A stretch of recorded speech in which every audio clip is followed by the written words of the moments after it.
Managing money is one area where I believe these Gujarati and Marwari families, they are way ahead of everyone else. Their training begins right from the time they're in the diapers. While all the other kids in the school are singing A, B, C, D, E, F, G, these Gujarati and Marwari kids, they don't bother. Their focus is 1, 2, 3, 4.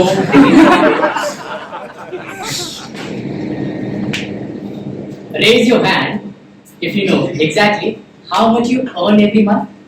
Students cannot raise hand, but okay, couple of them. Working professionals? Always. Okay, always. Now, But I'm not going to share. Yeah. I'm not going to share. I won't ask, don't worry. Raise your hand if you know how much you spend every month. College students? Unimaginable. Yes. Okay, some of you. Now, raise your hand if you know how much you save every month. Okay, few of them. Most of us know how much we earn. Some of us know how much we spend. But very few of us know exactly how much we save every month.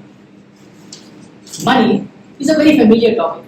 But managing money, or as we call it personal finance, is largely unfamiliar.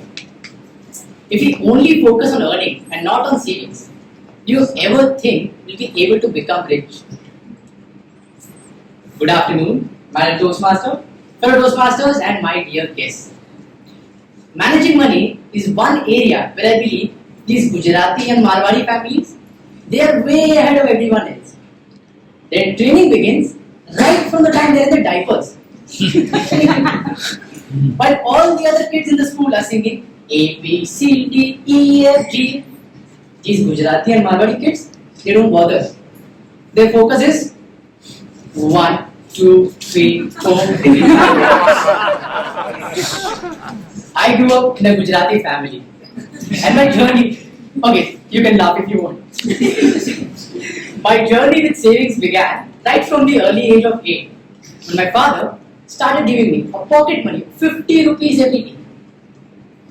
Like a diligent little boy, I used to take that money, put it in a drawer, and not spend it. Assuming he gave me the same pocket money for the next 20 odd years, and I did not spend a single penny out of it. Let's assume that. Can we calculate how much money I would have in that drawer? This is not a maths question, don't worry. 30 lakhs. Okay, I don't know what calculation you are doing. Roughly, that would turn out to be 50,000 rupees. Oh. From 50 rupees, I saved 50,000. But by keeping that money in a drawer, do you think I saved 50 rupees or 50,000 rupees? Or I lost far more than it? Opportunity. Lost far more? Yeah, let me just elaborate on it. I happen to like masala dosa a lot. Okay? I love it to the extent that if I was dying and Yamraj was coming, I would say, wait, please wait. Then we have one plate of masala dosa, then we take it. When I was 8, one plate of masala dosa used to cost me 10 rupees. Today, when I go to buy the same masala dosa from the same vendor, he's charging me 70 rupees. 7 times the price. Why? Exactly. The answer, ladies and gentlemen, is a phenomena called inflation. In simple terms, it is nothing but the rise in the prices of goods every year. India's current inflation rate is roughly about 5%, which means what costs you 100 rupees today will cost you 105 the next year, unless it's an iPhone. That will cost you 20%. So by keeping that money in a drawer, that 50 rupees has lost its value.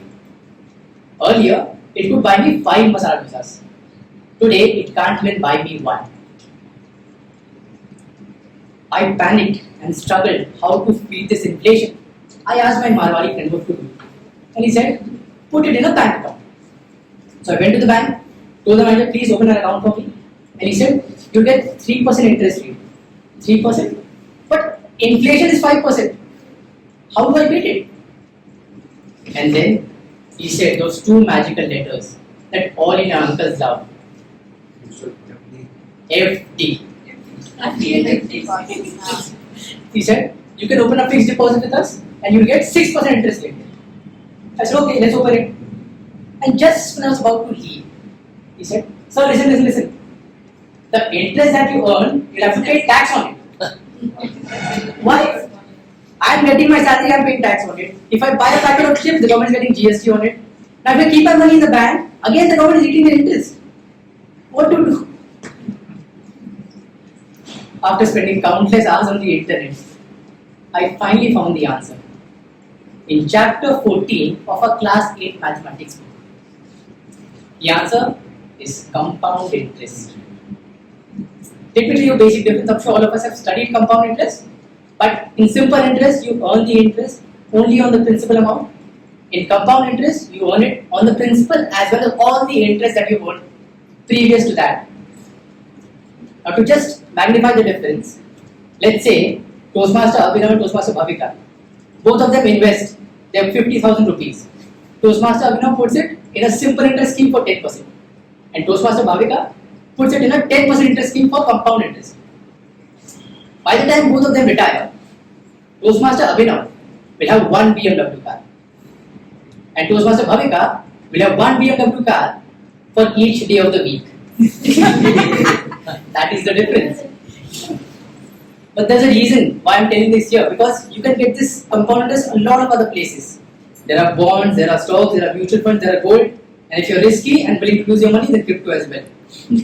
But you should start investing as early as possible because it takes time to grow your money. How many of you have heard of Warren Buffett? All of us. Okay. At the age of 11, when you and I were drinking Coca-Cola, he was investing in Coca-Cola. And 90% of his wealth was generated after he turned 65. All thanks to the power of compounding. So it doesn't matter if you start with 100 rupees or 500 rupees. What matters is how early you start. But please, don't ask me for any financial advice after this speech. I'm an engineering student. We have not more qualified people here. But if there was one place to begin, all I'll say is, mutual fund is a bit of a business.